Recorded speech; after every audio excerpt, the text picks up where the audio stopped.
namin si Juan ang kanilang hinihintay. Kaya sinabi naman sa kanila, binibigyan ko kayo sa tubig, ngunit ang darating ng sunod ko ang magbibigyan sa inyo sa Espiritu Santo at sa apoy.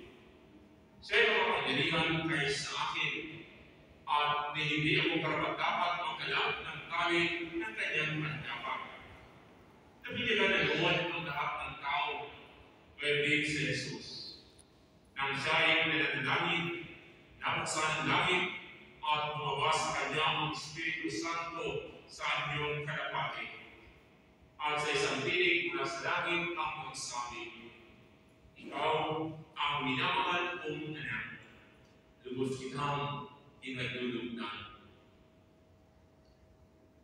At mga kapatid, ang mabuting balita ng Panginoon.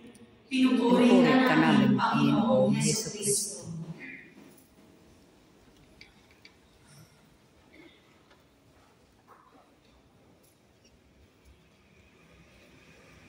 Ngayon po ay pinagdiriwang natin ang kapistahan ng pagbibigyan sa Panginoon.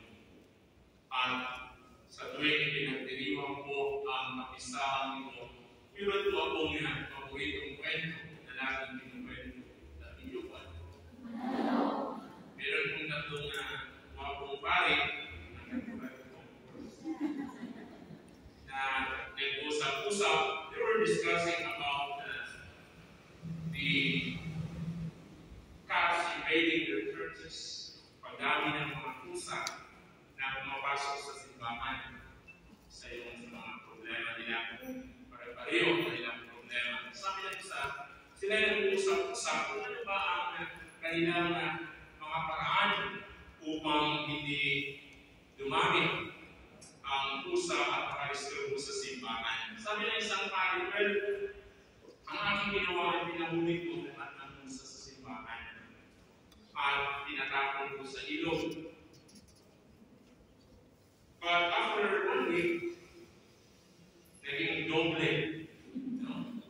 Ang dami ng pusa sa simbahan. Sabi ng dalawang pare, sabi niya, well, bilang mga pare, bilang anak ng Diyos, wala tayong karapatan na manakit ng tayo. Kaya ginawa ko, sinabi mo sa mga parishioners, please gently catch all the cats. Ulihin lahat ng mga pusa, and then ipasok sa mga lalagyan at ipahanap, ipamigay sa mga tao ay gusto. At yun ang ginawa nila. But after 3 days, bumalik ang lahat ng pusa. Sabi ng mga tupari, well, I think I have the best solution. Sabi, ang ginawa ko, bininyagan ko ang lahat ng mga pusa. Sabi niya, hanggang ngayon, wala pang bumalik.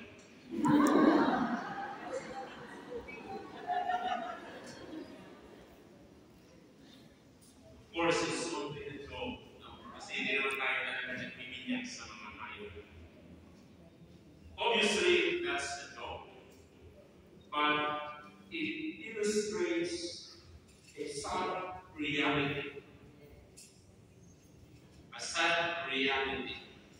That, after baptism, marami po sa atin mga binigyan mga Katoliko ay hindi na nakikita sa simbahan. Bakit po marami sa atin ang hindi na bumabalik sa simbahan? Sabi niyo po ba? Isa po sa mga dahilan ay ang kakilala natin sa kaalaman tungkol sa tunay na kahulugan ng binyan. Ang kapistahan ng pagbibigyan sa Panginoon sa ilog ng Bulkan na ating ipinagdiriwang ngayon ay nagpapaalala po sa sarili natin binyan na natanggap. Ano nga ba ang kahulugan ng binyan para sa ating mga Kristiyan? Bagamat may malaking pagkakaiba ang binyan na tinanggap natin at sa binyag na ibinigay kay Jesus ni Juan Bautista. Subalit, meron po silang parehong aral. Ang inyong ang kapisahan ng pagbibinyag kay Jesus ay tinatawag na ikalawang Epipanya. Remember, last Sunday, ano yung pinagdiriwang natin? Epiphany. No? Epipanya. Now, ang pagbibinyag sa Panginoong Jesucristo ay tinatawag na ang ikalawang Epipanya. Sapagkat dito ay muling ipinakilala ni Jesus ang tungkol sa kanyang sarili. Kung sa unang Epipanya ay inihayag niyang siya ang tagapagligtas ng sanlibutan, sa ikalawang Epipanya ay ipinakilala niya ang kanyang katauhan bilang anak na kinalulugdan ng Diyos, na nakiisa sa ating amang kalagayan. Sinabi sa ating Ebanghelyo, at isang tinig mula sa langit ang nagsabi, ikaw ang minamahal kong anak, lubos kitang kinalulugdan. Ikalawa, ang pagbibinyag kay Jesus ay bunyatin ng kanyang pagsisimula ng kanyang misyon. Ang pag-aral tungkol sa paghahari ng Diyos. Sinabi po sa ating unang pagbasa, sa mga bansa siya ang magpapairal ng katarungan sa daigdig. Siya ang magdadala ng liwanag sa lahat ng bansa, magpapadila sa mga bulag, at magpapalaya sa mga bilanggo ng kadiliman. Ngayon, ano po ba ang itinuturo ng kapistahan ngayon sa atin? Dahil mo ano? Talo na yung iba sa inyo. Dahil mo ano? Ano? Una, itinuturo sa atin ng kapistahan ngayon na sana ay pahalagahan natin ang ating binyag, na kung saan ay nangako tayong tatalikuran ang kasalanan at mamuhay bilang mga tunay na anak ng Diyos. Anong pinakaroon ng palay gawing binyag? Itinatakwil na ninyo si Father Mark. Itinatakwil ba ninyo si Satanas? Opo. O yan ang ating pinanakot. Diba? Ikalawa, na sana ay isigaw din namin na tayo ay mga Kristiyano sa pamamagitan ng isang buhay ng marangal at kaaya-aya. Ikatlo, sikapin natin na sa lahat ng sandali ay labi tayong maging kalugod-lugod sa harapan ng Diyos.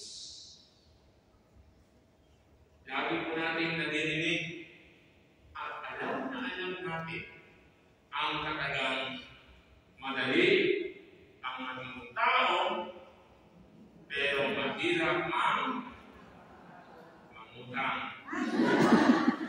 Magpakatao. No? Madali ang maging tao, pero mahirap ang magpakatao. Pwede din natin sabihin, madali maging Kristiyano, Father. Ngunit mahirap ang magpaka-Kristiyano. Madali sapagkat buhos lang ng tubig sa ulo. No? Ang kinakailangan. Mahirap sapagkat nangangulugan ito ng paglimot sa sarili, pagtalimot sa mga kasalanan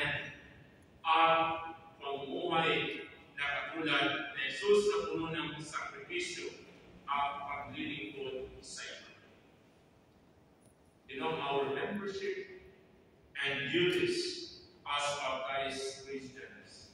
Lahat ng sinasabi are non-transferable.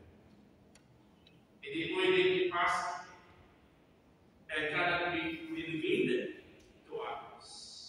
Kasi yung iba lagi natin sinasabi, Mare, simbahan mo tayo, sis, simbahan mo tayo. Ano sinasabi ng iba? Isama mo na lang ako sa iyong pagsimbahan. Diba? Yan ang sinasabi. But again, our duties, our responsibilities, our membership as baptized Christians are not transferable. Now, as Catholic, I always give credit to our parents. I always give credit to our parents. Alam niyo kung bakit? It is because they really take my heart the baptism of their children.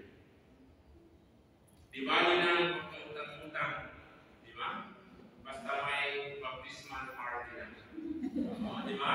Yes. Pero ang ginagawa Correct. ng mga magulang o kahit tayo mismo bilang mga magulang dito.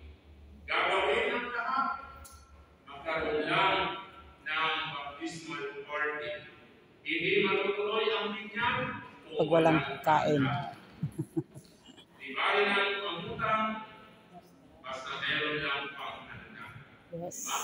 I always give credit to our parents. However, most of the time, there is a lack of follow-up afterwards.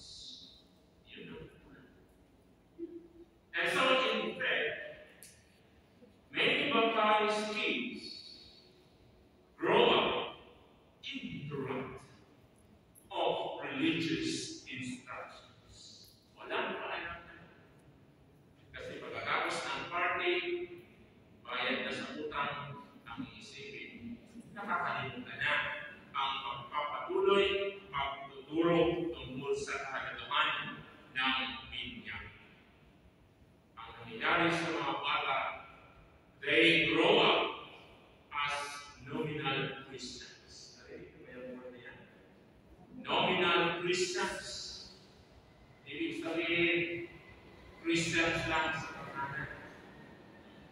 Christians in name only.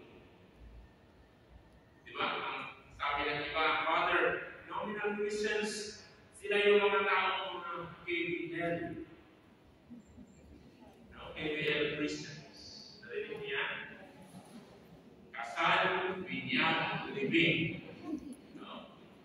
They only go to church only 3 times in their lives. When they were baptized, kasal, married, and then burial. Yun lang. Or in English, ang magandang pakinggan, when they are hatched, matched, and dispatched.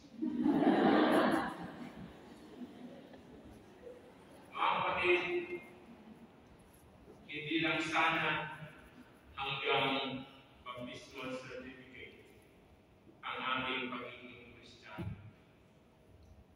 Sisikapin po natin na maging tunay tayong anak ng Diyos at maging tunay na kapatid ni Kristo na lubos na kinagdulugtan ng Ama.